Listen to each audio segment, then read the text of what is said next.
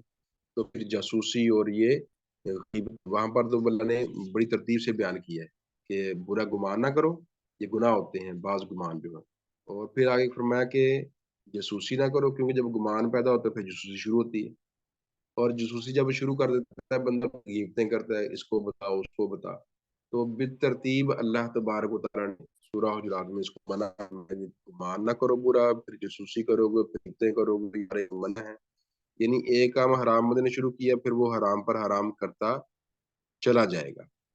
تو لہٰذا ایسے ہی کسی کی وجہ سے، کسی کا کوئی امر دیکھ کے، کسی کو کام دیکھ کے ذہن کے اندر کوئی برا خیال آ گیا، بد خیال آ گیا ہے، تو اس سے اجتناب بندے کو کرنا چاہیے۔ تو اچانک کوئی خیال آئے تو وہ ٹھیک ہے، آپ اس کو جھٹک دیں، لیکن اس کا پیچھا نہ کریں۔ خیال کا پیچھا انسان جب شروع کر دیتا ہے تو پھر وہ کہہ لو کہ قدم اٹھانا شروع کر دیا، مثلاً خیال آیا ہے، آپ نے اس پر قدم اٹھا دیے ہے، اس کا پیچھا شروع کر دیا، تو پھر جاسوسی ہوگی، جاسوسی کے بعد غیبتیں ہوگی۔ لیکن اگر خیال آیا ہے اور آپ نے ذہن سے اس کو ڈھک دیا ہے، اور ایک مثبت سوچ جو ہے اس کو ذہن کے اندر پروان چڑھایا ہے، تو اس سے یعنی آپ کو خیر حاصل ہوگی، اور جو خیال آیا ہے اس خیال کو بھی اللہ تبارک و تعالیٰ پھر معاف کر دیں گے۔ وہ حدیث میں آتا ہے کہ اللہ تبارک و تعالیٰ نے اللہ کے نبی فرماتے ہیں کہ جو بندوں کے دلوں میں بات آتی ہے نا، جب تک بندہ اس کے بارے میں بات نہ کرے، جب تک اس پر عمل نہ کرے، تب تک اللہ نے اسے معاف کر دیا۔ یعنی آپ کے ذہن کے اندر کوئی بات آئی ہے، اگر آپ نے وہ بول دی ہے، جس کے بارے میں برا خیال آیا اور وہ بول دیا، یا اس پر عمل شروع کر دیا کہ یہ میرے بارے میں برا سوچ رہا ہے، تو میں نے پھر اس کا یہ بندوبست کرنا ہے، تو اس پر عمل شروع کر دیا یا اس کے بارے میں بات کر دی، تو یہ پھر تو اگر آپ نے یہ عمل نہیں کیا، کوئی بات نہیں کی، تو ذہن میں خیال ہے، ذہن خراب ہوا ہے، لیکن آپ کا نفسیات مضبوط ہیں، ہوں، اور آپ کا اپنی ذات پر کنٹرول حاصل ہے آپ کو، تو پھر آپ نے اس خیال کو جھٹک دیا ہے، تو پھر انشاءاللہ وہ دل میں آنے والا خیال، وہ اللہ کی طرف سے اس کی معافی ہے، جب اللہ سے معافی مل جاتی ہے تو پھر انسان کی جان کو سکون ہو جاتا ہے۔ تو بہرحال یہ کام کرنے سے کہہ لیں کہ انسان کی وہ اپنا ہی دل جلتا ہے، اپنی پریشانی کے اندر اضافہ ہوتا ہے، تو یہ شیطان وسوسے ڈالتا ہے، تو ایسے وسوسوں کو تاج دینا چاہیے، چھوڑ دینا چاہیے، اور ان سے پرہیز کرنا چاہیے۔ اللہ ہمیں سمجھ کی توفیق دے۔ ان باتوں پر بھی سوال ہو۔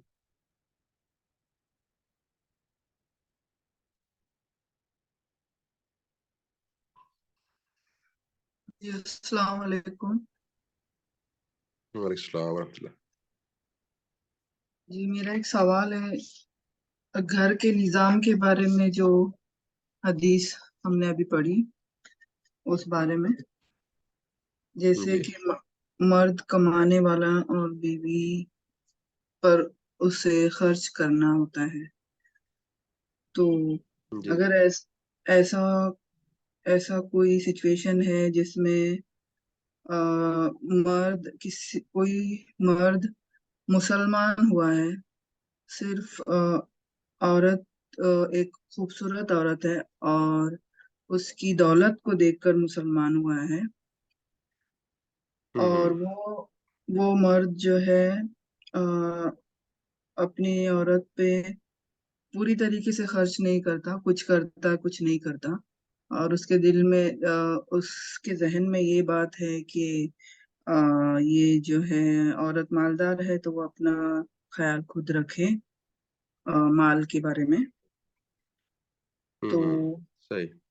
ایسے اس کیس میں کیا ہم وہی چیز کو دماغ میں رکھیں گے کہ گھر کے نظام کے لیے مرد کو کمانے والا ہونا چاہیے؟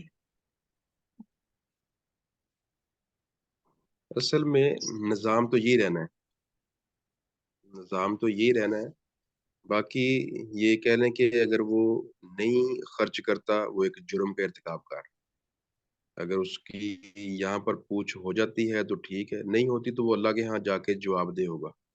ایسے ہی عورت کے ذمہ نہیں ہے اخراجات، تو لیکن اگر عورت کر رہی ہے خوشی سے، تو پھر تو وہ کہہ لیں صدقہ کر رہی ہے وہ اللہ کے حضور سرخرو ہو رہی ہے۔ یہ اللہ کے نبی صلی اللہ علیہ وسلم نے عید کے موقع پر عید جب پڑھائی تو اس میں بتایا جی، خواتین کو خصوصاً نصیحت کی کہ تم صدقہ زیادہ کیا کرو۔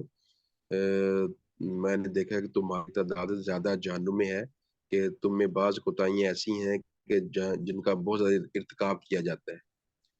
تو اب وہ صدقے کا جب ترغیب دیا آپ نے، تو پھر حضرت زینب تھی عبداللہ بن مسعود کی بیگم رضی اللہ تعالیٰ عنہ، تو وہ اللہ کے نبی کی گھر آئی تو کہ مسئلہ پوچھنے کے لیے، جی میں آپ کے کہنے پر صدقہ کرنا چاہتی ہوں، میرے پاس کچھ زیور ہے، تو میرا شوہر کہہ رہا ہے عبداللہ کہ تم صدقہ کرنے لگی ہو تو ہم پر کر دو، میں غریب ہوں، شوہر غریب تھا، عالم تھے، وہ پڑھنے پڑھانے میں لگے ہوئے تھے، تو زیادہ کمائی نہیں کر سکتے تھے، تو اپنے بچوں پر خرچ کر لو۔ تو پوچھ رہے ہیں جی اگر میں خرچ کروں ان پر تو وہ صدقہ ہی ہوگا؟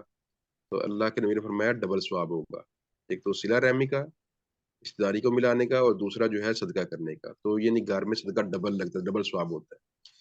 تو اب یہ چیز ہے کہ اگر وہ اپنی خوشی سے کر رہی ہے، دیکھتی ہے کہ شوہر اچھا ہے، صاحب ہے، یعنی کہہ لیں کہ محنت کرنے والا ہے، اپنے حقوق کو ادا کرنے کی ذمہ داری نبھا رہا ہے، کوشش پوری کر رہا ہے، لیکن وہ کوشش برابر نہیں ہو رہی، تو اس کا ساتھ تعاون کرتی ہے، اس کو ڈبل ثواب ملے گا، باہر کسی کو دینے کی بجائے گھر اگر خرچ کرتی ہے تو یہ خوشی سے کر رہی ہے۔ لیکن اگر وہ اس کا شوہر جو ہے وہی حرام ہے، نالائق ہے، اور دھکے سے اس کو خرچ کرواتا ہے اس سے، اور یہ کر رہی ہے، تو پھر کہہ لیں کہ وہ اللہ کے یہاں مجرم ہے، تو اس کے جرم کی پکڑ یہاں پر اگر ممکن ہو تو ہو سکتی ہے، اگر یہاں پر نہیں تو باہر وہ اللہ کے یہاں جا کر پوچھا جائے گا۔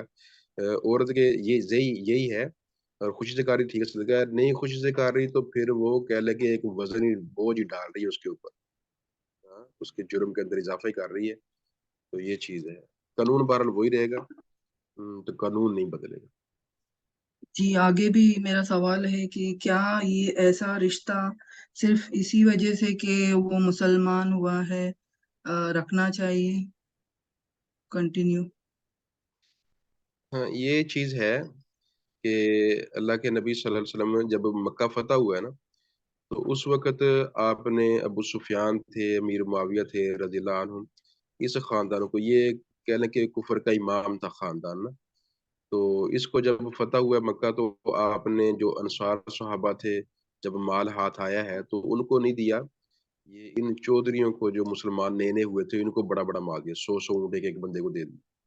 تو اس میں بعض کو پھر اعتراض بھی ہوا، بعض لوگوں کو، تو آپ نے ان کو مطمئن کیا جی میں نے ان کو جو مال دیا ہے صرف اسلام کی طرف وہ آئے ہیں ابھی، لیکن پورے دل سے نہیں آئے، تو تاکہ یہ چلو لالچ میں پکے ہو جائے، تو پھر یہ یعنی وقتی طور پر ہوتا ہے کہ ایک بندے کو تھوڑا اطمینان دلانے کے لیے، مطمئن کرنے کے لیے، اسلام پر راغب رکھنے کے لیے اس کا تعاون کر دی جائے، اس کا ساتھ دے دیا جائے، تو مستقل بنیادوں پر یہ کام نہیں ہو سکتا کہ وہ پھر لالچی رہے انسان اور لالچ میں ہی آ جائے کہ یہاں سے ملتا ہے، تو یعنی ابتداء اس کو صرف اسلام کی تعلیمات اس کے دل میں گھر کر جائیں، اس کو ایک دفعہ سمجھ آ جائے، جب ایک دفعہ سمجھ آ گئی ہے تو پھر کیا، لیکن انسان کا فرض تو نہیں کہہ سکتے، بہرحال اس کا جو محنت ہے وہ کارگر ہوگی، اب اس کے ذمہ ہے کہ وہ اپنے نظام کو سنبھال رہا ہے، ٹھیک ہے، نہیں تو نہ سے، تو بہرحال یہ اگر کسی نے اسلام قبول کیا ہے تو بہتر ہے کہ ایسے تھوڑا سا اس کو چلایا جائے، سمجھایا جائے، اگر بات اس کے پلے پڑ جاتی ہے تو اللہ کا شکر ہے،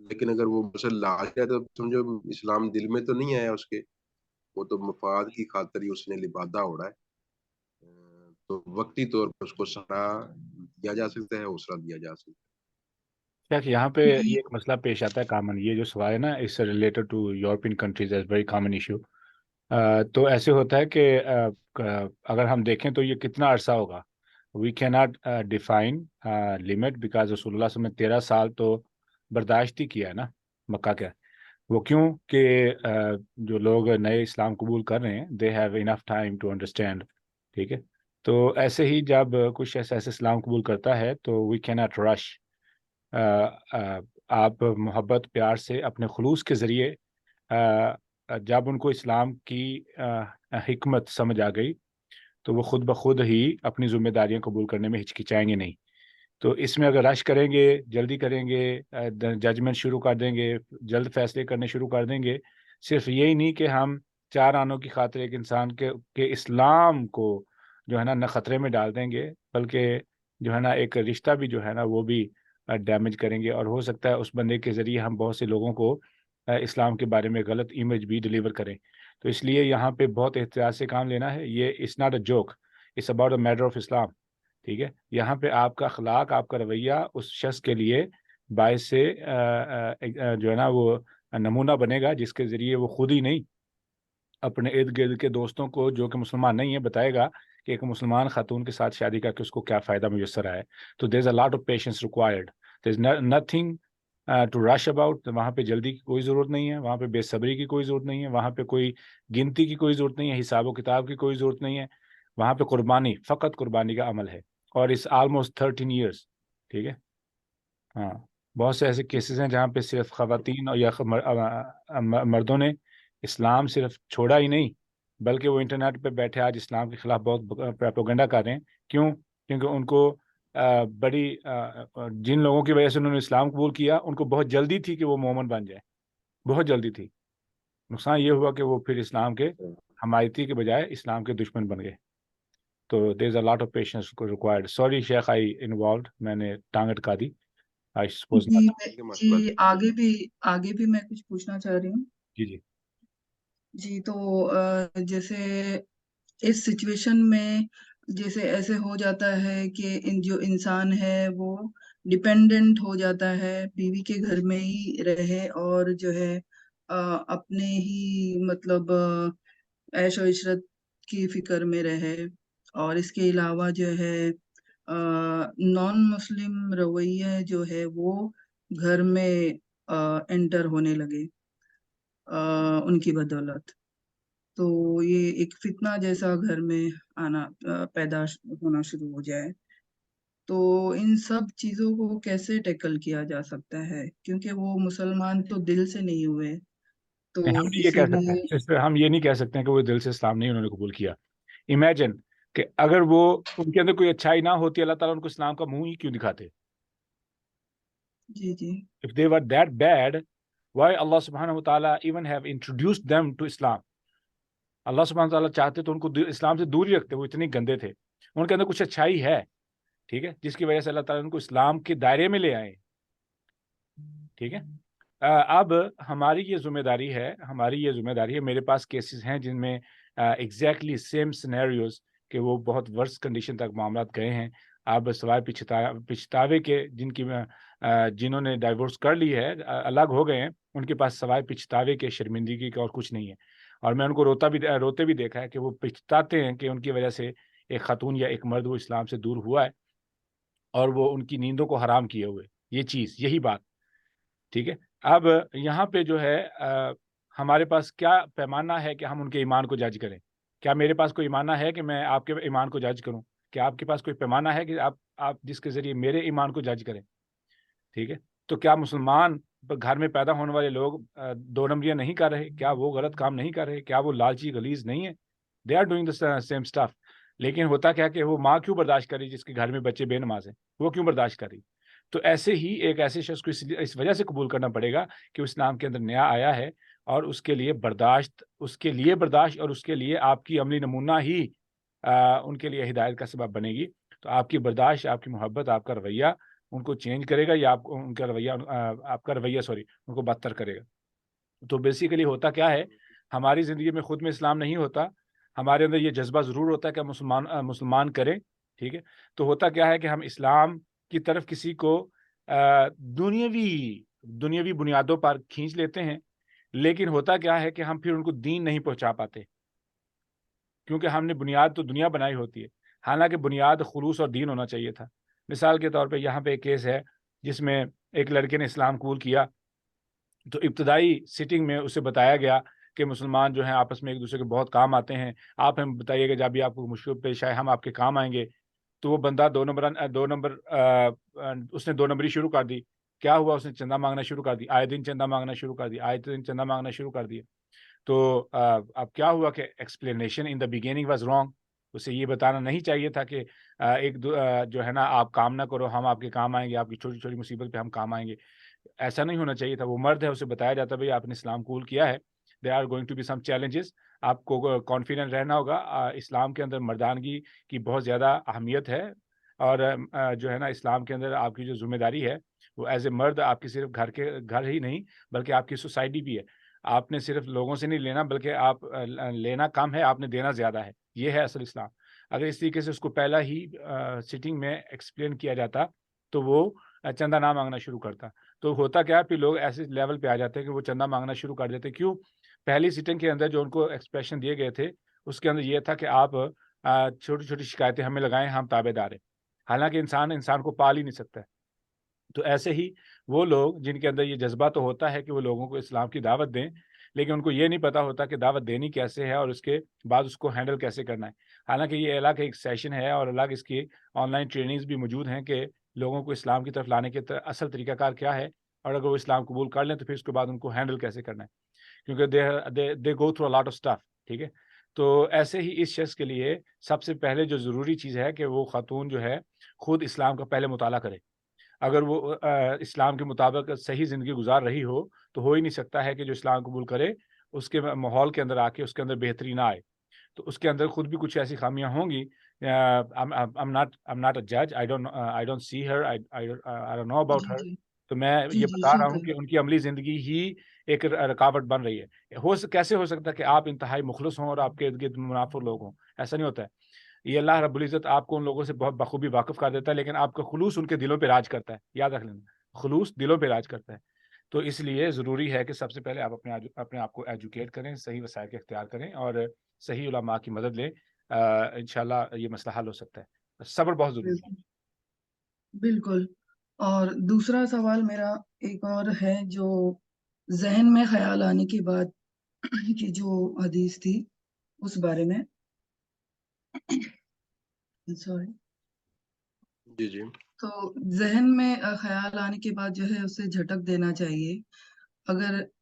اگر انسان ایسا اس طریقے سے چلے تو اور پھر اس کے آنکھوں کے سامنے جو ہے وہی سینیریو ہمیشہ جو مطلب ذہن میں خیال لائے, چیزیں آتی رہے, تو کیا اس کے ذہن سے جھٹک دینے سے اگر کوئی درگھٹنا کہیں گے, کوئی غلط کام عمل ہو جائے تو کیا وہ ذمہ دار ہوگا کہ اس نے دیکھا پر جھٹک دیا, اس کے لیے کوئی کارروائی نہیں کی؟